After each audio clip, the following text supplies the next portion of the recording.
traders. Look, the only way that we can call these markets at the moment is an absolute bloodbath. Look, US equities are off, and they're off hard.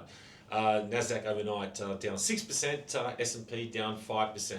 So that is the biggest one-day fall since March of 2020, when we had COVID. So look, it's a big deal.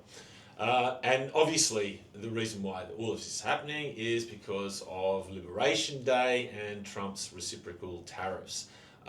Those reciprocal tariffs were much bigger in size and scope than what the market expected. So look, it was a market shock. This is why this is happening. To put it into perspective, before Trump actually started off with his tariff policy, US tariffs on a average weighted basis globally was was less than 5%, almost down around 2.5%. So almost negligible tariffs the US had on the world. Since the reciprocal tariffs have come in, now the average weighted tariff is a whopping 29%. So you can see it is an absolutely huge increase.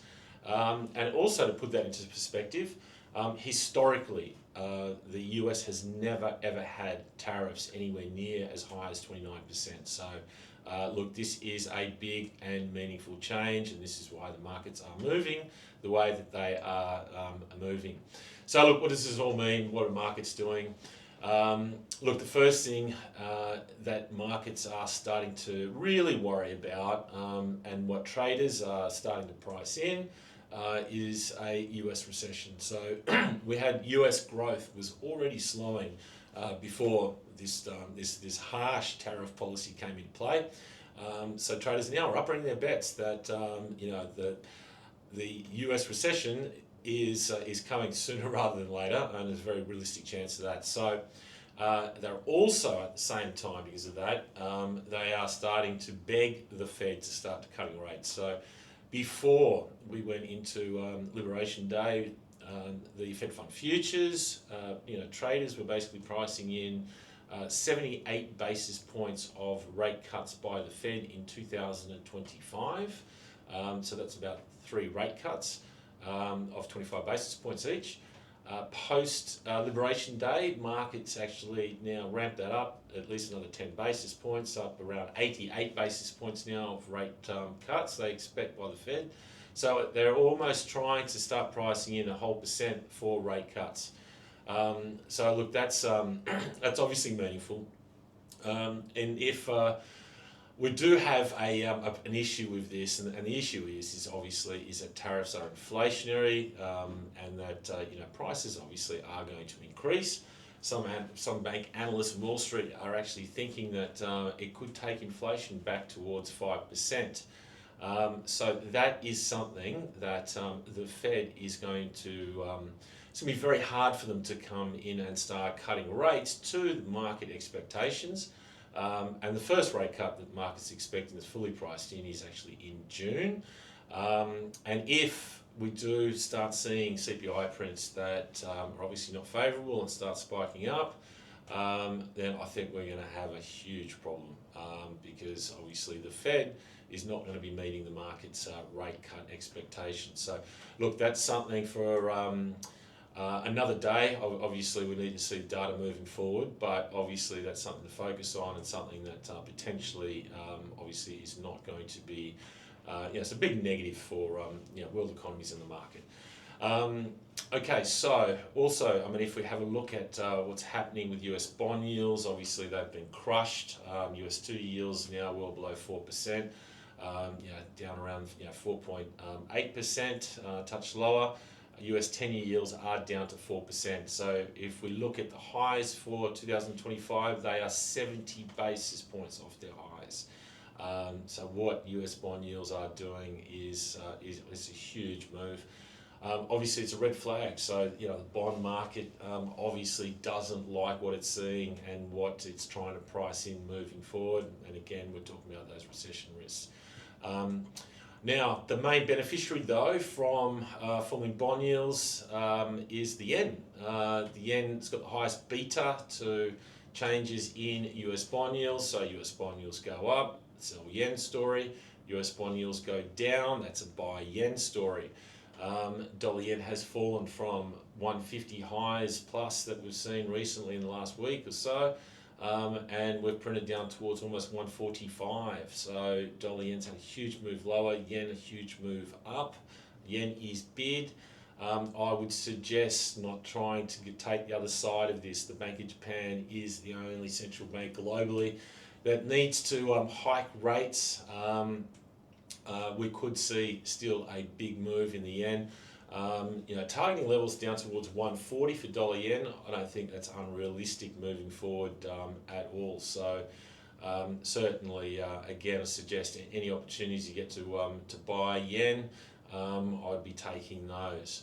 But also, the dollar, it's not just the yen that's appreciating. The US dollar has been sold across the board. So we're seeing dollar index being crushed down towards 100.